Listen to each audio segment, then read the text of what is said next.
Like share comment ज़रूर करिएगा और सब्सक्राइब करना बिल्कुल ना भूलिएगा। मुझे थोड़ा थोड़ा प्रोत्साहित कीजिए। शिमला जी सुबह सुबह अपने स्नान वगैरह करके अपने कमरे में माला फेर रही थी। मुंह पर तो जय श्री राम चल रहा था, पर मन में कुछ और ही। उनके कमरे का दरवाजा खुला हुआ था, इसलिए बार बार अपनी बहू विद्या को रसोई में आते जाते देख रही थी। लगता है कल रात वाली की बात है, लेकिन बहू से पूछे कैसे। वो जब कुछ पूछते हैं तो विद्या बुरा मान जाती है बहुत जल्दी, और एक की जगह दो सुना देती है। पर आज तो बात कुछ और ही है। अपनी परेशान बहू को देखकर शिमला जी ने रहा नहीं गया। आखिरकार जब उन्होंने बिल्कुल बर्दाश्त नहीं हुआ तो अपनी माला को एक तरफ से रखकर जैसे तैसे अपने शॉल को ठीक करके हुए सहारा लेकर खड़ी और अपनी लाठी को टेकते हुए विद्या के पास जा पहुंची। अभी रसोई के दरवाजे पर पहुंची थी कि शिमला जी को देखते ही विद्या ने कहा, बस अम्मा जी, आपकी चाय तैयार हो गई है, अभी लेकर आती हूँ। आप अपने कमरे में बैठिए, क्यों ठंड में परेशान हो रही हो। शिमला जी विद्या के मुंह से ये बात सुनकर बिल्कुल हैरान रह गई। आज तक जिस बहू ने कभी चाय नाश्ते के लिए नहीं पूछा, आज वो अपनी मर्जी से अपनी सास के लिए चाय बना रही है। हर रोज तो जब सुबह के 8 बजे तक घर से काम करने वाली कमली नहीं आ जाती, तब तक चाय नसीब नहीं होती थी। आज 7 बजे ही। पिछले 30 सालों में जो नहीं हुआ वह आज कैसे, आखिर क्यों।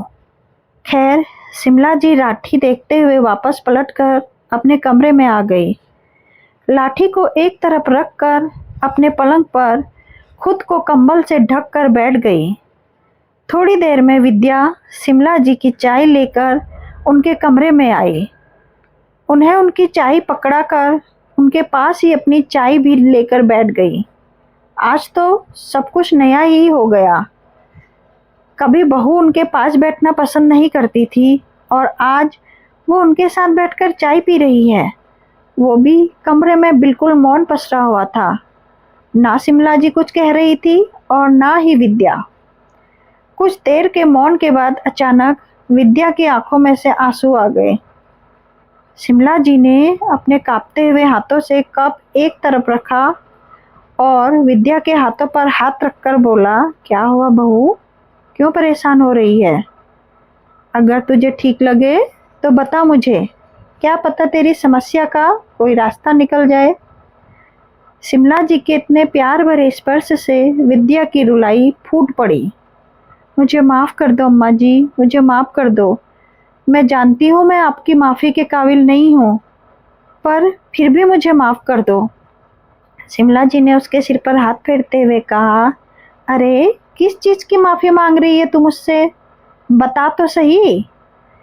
अम्मा जी, आप तो इतने सालों से मुझे झेल रही हो, मैं तो 3 महीने में ही परेशान हो गई। समझ गई हूँ आज मैं कि सास बनना इतना आसान नहीं होता। हर बार मैं आप पर इल्ज़ाम लगाती थी कि आप अपनी बहुओं से दोगला व्यवहार करती हो। आज समझ में आ रहा है कि आपके दिल पर क्या बीतती होगी। कहते हैं अपना कर्म लौट कर आता है, वह भी सूद समेत। आज वही तो हो रहा है मेरे साथ। मैंने आपके घर के 2 टुकड़े करवाए थे और आज मेरी दोनों बहुओं के साथ साथ बेटे भी मुझ पर इल्ज़ाम लगा रहे हैं। अपनी बहुओं को इस तरह रोते देखकर शिमला जी को वो दिन याद आ गया जब उनके घर में विद्या बहू बनकर आई थी। अमीर घराने की बेटी विद्या शुरू से ही नकचड़ी स्वभाव की थी। सीधे मुंह किसी से बात भी नहीं करती थी और यह बात विदा होकर आने के दूसरे दिन ही पता चल गई। यहाँ घर की खास रिश्तेदार महिलाएं सुबह कुल देवी के यहाँ जाने के लिए विद्या और उसके पति रमन का इंतजार कर रही थी, पर अभी तक दोनों कमरे से बाहर नहीं निकले थे। सुबह 6 बजे ही निकल जाना था, लेकिन अब तो 7 बजने को आए थे। अम्मा जी के कहने पर विद्या की जेठानी सुमन ने जाकर दरवाज़ा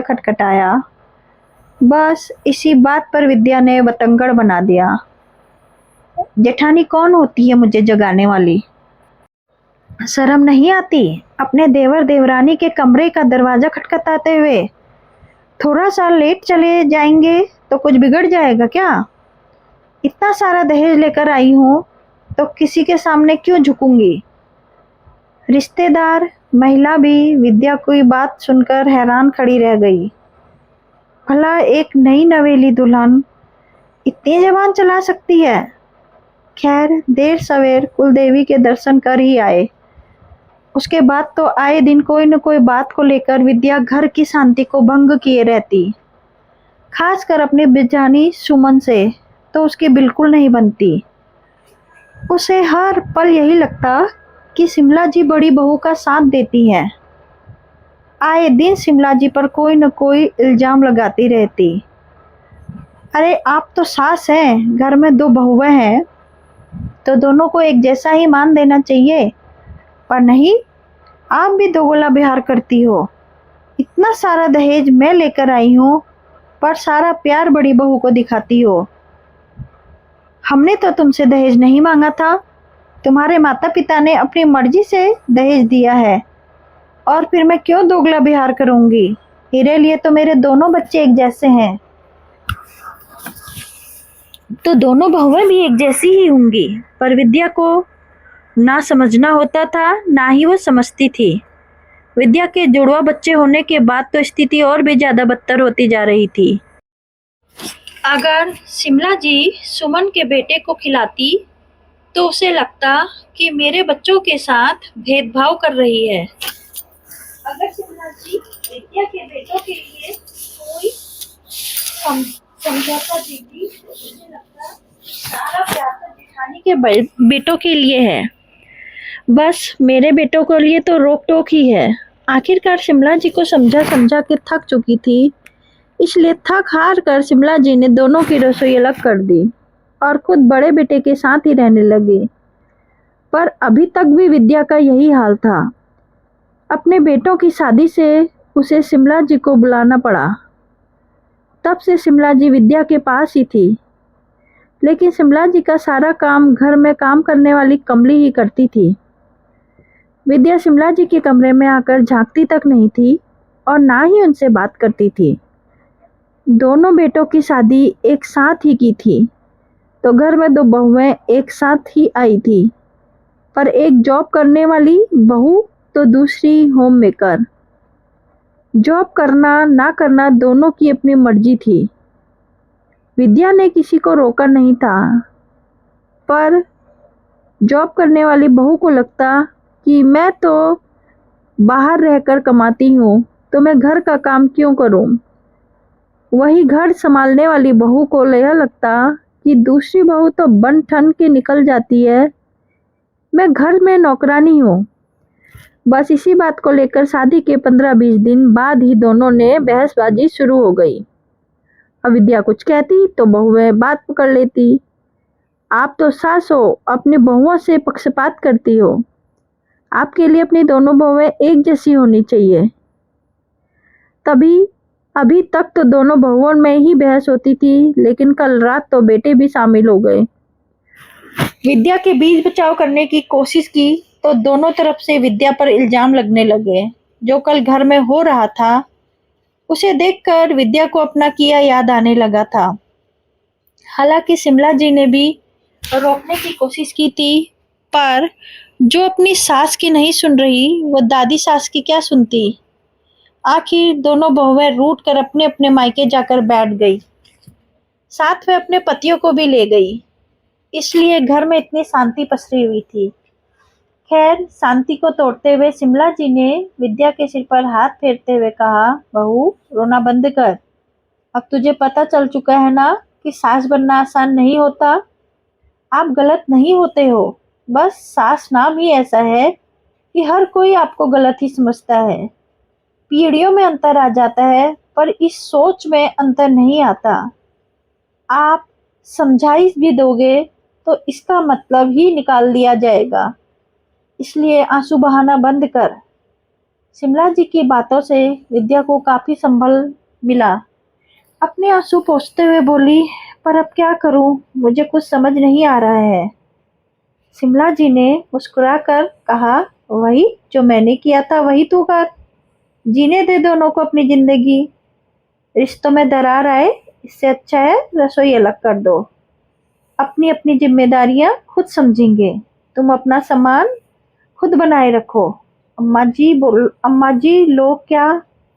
इससे पहले कि विद्या कुछ बोलती, अम्मा जी ने ही अपनी बात पूरी कर दी। लोग क्या कहते हैं ये सोच सोच कर तुम बीमार पड़ जाओगी। अभी जो बहुएं रूठ कर मायके बैठ रही हैं, तब भी लोग बातें कर ही रही है ना।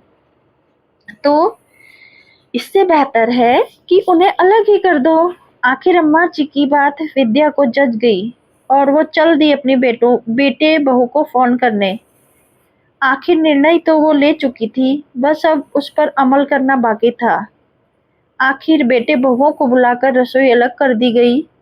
दोनों बेटों में से बड़े बेटे ने अपनी माँ के साथ रहना ही पसंद किया। वही दूसरा बेटा घर के दूसरे माले पर शिफ्ट हो गया। दोस्तों, आपको कहानी कैसी लगी जरूर बताइएगा।